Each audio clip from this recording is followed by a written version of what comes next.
Hi అండి. అందరికీ good morning. అందరూ ఎలా ఉన్నారు? నేను కూడా బాగున్నాను. అలాగే మీరందరూ బాగోవాలని, అందులో నేను కూడా ఉండాలని మనస్ఫూర్తిగా అయితే కోరుకుంటున్నానండి.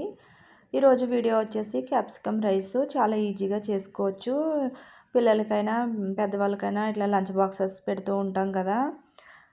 అప్పుడు కూడా చాలా ఈజీగా అయితే చేసుకోవచ్చు. వెరీ హెల్తీ, టేస్టీ కూడా. ఇప్పుడు ఏమేం కావాలో కూడా చూపిస్తాను. వచ్చేయండి. కావాల్సిన పదార్థాలు వచ్చేసి నేనైతే బాస్మతి రైస్ ఉన్నాయి, అవి తీసుకున్నాను. మీరు నార్మల్ రైస్ అయినా తీసుకుని కడిగేసి బిర్యానీ మసాలాలు ఉంటాయి కదండి, సాజీరా, ఇలాచి, లవంగాలు ఇవన్నీ ఉంటాయి కదా, ఇవన్నీ వేసి రైస్ అయితే వండుతానండి. ఎందుకంటే రైస్కి ఫ్లేవర్ బాగా పడుతుంది.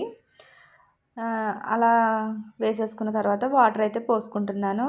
మీ రైస్ క్వాంటిటీని బట్టి అయితే మీరు వేసుకోండి. నేను ఎక్కువ వాటర్ ఎందుకు వేసానంటే స్టవ్ మీద పెట్టి మేము గంజి అయితే వంపుకుంటామండి. ఒకవేళ మీరు కుక్కర్లో చేసుకునేటట్టయితే మీరు ఎన్ని వాటర్ అయితే వేస్తారో రైస్కి అలా వేసుకుని రైస్ చేసుకోవచ్చు. రైస్ అయితే ఉడికిపోయిందండి. నేను గంజి అయితే వంపేసుకుని బాగా పెద్ద ప్లేట్ తీసుకుని అందులో అయితే చల్లారబెట్టేసుకోవాలన్నమాట. చాలా పొడి పొడిగా వచ్చింది చూడండి. ఇప్పుడు ఇంకా పోపుకి ఏమేమి కావాలో కూడా చూపిస్తాను రండి. మళ్ళీ బిర్యానీ మసాలాలు అయితే తీసుకోవాలండి. అలాగే కట్ చేసిన ఆనియన్, పచ్చిమిరపకాయలు కూడా తీసుకోవాలి.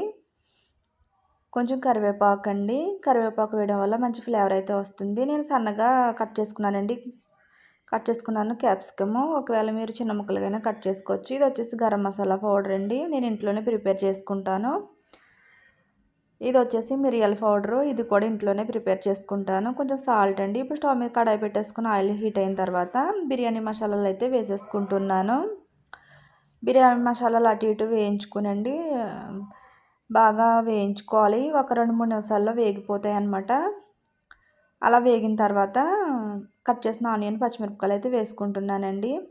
మనం ఏ ప్రాసెస్ చేసినా సిమ్లో చేసుకుంటేనే బాగుంటుందండి. అలా అటు ఇటు వేయించుకున్న తర్వాత మూత పెట్టి అయితే మగ్గించుకుంటాను.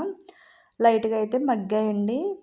మళ్ళీ ఒకసారి వేయించుకుని మళ్ళీ ఒకసారి మూత పెట్టి అయితే బాగా వేయిస్తాను. అలా ఈ కలర్ వచ్చే వరకు వేయించుకున్న తర్వాత జీడిపప్పు అయితే వేసుకుంటానండి. నేను వీడియోలో చూపించడం మర్చిపోయాను, అందుకే ఇక్కడ చెప్తున్నాను. ఆనియన్ బాగా వేగిన తర్వాత జీడిపప్పు అయితే వేసుకోవాలి. క్యాప్సికమ్ వేసే క్లిప్ కూడా మిస్ అయిపోయిందండి. క్యాప్సికమ్ కూడా వేసేసుకున్నాను జీడిపప్పు వేగిన తర్వాత. మూత పెట్టి కొంచెంసేపు మగ్గించుకోవాలి. ఒక 2 నిమిషాల్లో మగ్గిపోతాయండి. మరి మెత్తగా అయిపోయే వరకు క్యాప్సికమ్ వేయించకూడదు. ఆ క్యాప్సికమ్ మగ్గిన తర్వాత కరివేపాకు కూడా వేసుకుంటున్నాను. కరివేపాకు కూడా ఒక 2 మినిట్స్ వేయించుకుంటే సరిపోతుందండి. ఇది కూడా వేగిపోయింది. ఇప్పుడైతే సాల్ట్ అయితే వేసుకోవాలి. మీ టేస్ట్ని బట్టి మీరు సాల్ట్ అయితే వేసుకోండి. ఇది వచ్చేసి మిరియాల పౌడర్ అండి. మిరియాల పౌడర్ ఎందుకంటే ఫ్లేవర్ బాగుంటుంది, అలాగే స్పైసీనెస్ కోసం వేసుకుంటాను. గరం మసాలా పొడి వేసాను, కొంచెం పసుపు కూడా వేసుకున్నానండి. ఇవన్నీ బాగా మిక్స్ అయ్యేలా కలుపుకొని మళ్ళీ ఒకసారి మూత పెట్టి అయితే వేయించుకుందామండి. అన్నీ వేగిపోయిన తర్వాత ఇప్పుడైతే కొంచెం కొంచెంగా రైస్ అయితే వేసేసుకోవాలండి. చూసారు కదా, అసలు ఎక్కడ ముద్దల్లా లేకుండా ఎంత పొడి పొడిగా ఉందో. ఇప్పుడు రైస్ అంతా వేసేసుకున్న తర్వాత బాగా మసాలాలన్నీ కలిసేటట్టు బాగా అయితే పైకి కిందకి మిక్స్ చేసుకోవాలండి రైస్ అదిని. చూసారు కదా, బాగా కలిసిపోయింది.